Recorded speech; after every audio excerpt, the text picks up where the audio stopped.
ఈ రోజు ఈ వీడియోలో సిఐడి రామచంద్రన్ రిటైర్డ్ ఎస్ఐ అనే సినిమా గురించి మాట్లాడుకుందాం. కాలభవన్ షజాన్ లీడ్ గా సనూప్ సచిన్ డైరెక్షన్ లో వచ్చిన ఇన్వెస్టిగేటివ్ థ్రిల్లర్ ఇది. ఈ సినిమా స్టోరీ ఏంటంటే, ఈ సినిమాలో మన హీరో రామచంద్రన్ ఓ రిటైర్డ్ ఎస్ఐ అనమాట. 33 క్రైమ్ డిపార్ట్మెంట్ లో ఎస్ఐగా పనిచేసి ఎన్నో మర్డర్ కేసులు సాల్వ్ చేస్తాడు. అయితే ఇన్నేళ్లు క్రైమ్ సాల్వ్ చేసి ఉన్నట్టుండి అంతా వదిలేసి షాపుకొని ఇంట్లో కూర్చోటం తనకి నచ్చదు. దాంతో తన ఫ్రెండ్ సలహా మేరకు ఓ ప్రైవేట్ డిటెక్టివ్ ఏజెన్సీని ఓపెన్ చేస్తాడు. ముందు ఈ ఏజెన్సీని ఎవరు పట్టించుకోపోయినా కొన్నాళ్ళకి తనకు ఓ కేసు వస్తుంది. అది ఊర్మిళ అనే ఓ వడ్డీ వ్యాపారి మర్డర్ కేసు. ఈ కేసులో పోలీసులు ఆల్రెడీ ఓ సస్పెక్ట్ అరెస్ట్ చేస్తారు.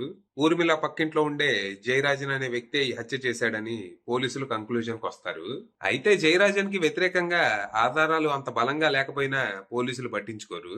దాంతో నేను అమాయకుణ్ణి ఈ కేసు నుంచి నన్ను కాపాడండి అని జయరాజన్ మన రామచంద్రన్ దగ్గరకు వస్తాడు. అలా ఇన్వెస్టిగేషన్ మొదలుపెట్టిన రామచంద్రన్ కి ఈ కేసులో చాలా బొక్కలు కనిపిస్తాయి. అలాగే హంతకుడు కొంచెం తెలివైన వాడనేది కూడా క్లారిటీ వస్తుంది. మరి తర్వాత ఏం జరిగింది? ఊర్మిళని హత్య చేసింది ఎవరు? కారణం ఏంటి? పోలీసులు ఎందుకు ఈ కేసుని సరిగ్గా ఇన్వెస్టిగేట్ చేయలేదు? ఎవరినైనా కాపాడాలని కేసుని కావాలనే పక్కదోవ పట్టించారా, లేకపోతే కేసుని తొందరగా మూసేయాలన్న ఆత్రమా? చివరికి ఈ కేసుని రామచంద్రన్ ఎలా సాల్వ్ చేశాడు, అసలైన హంతకుడిని ఎలా పట్టుకున్నాడు అనేది మీరు సినిమా చూసి తెలుసుకోవాలి. ఇక ఈ సినిమా పర్లేదు, బానే ఉంది. నరాలు తెగే ఉత్కంఠ, అదిరిపోయే ట్విస్టులు లాంటివి ఏవి లేకపోయినా సినిమా చూస్తున్నంతసేపు ఇంట్రెస్టింగ్ గానే ఉండింది. ఇన్వెస్టిగేషన్ అంతా చాలా గ్రౌండెడ్ గా రియాలిటీకి దగ్గరగా ఉంటది.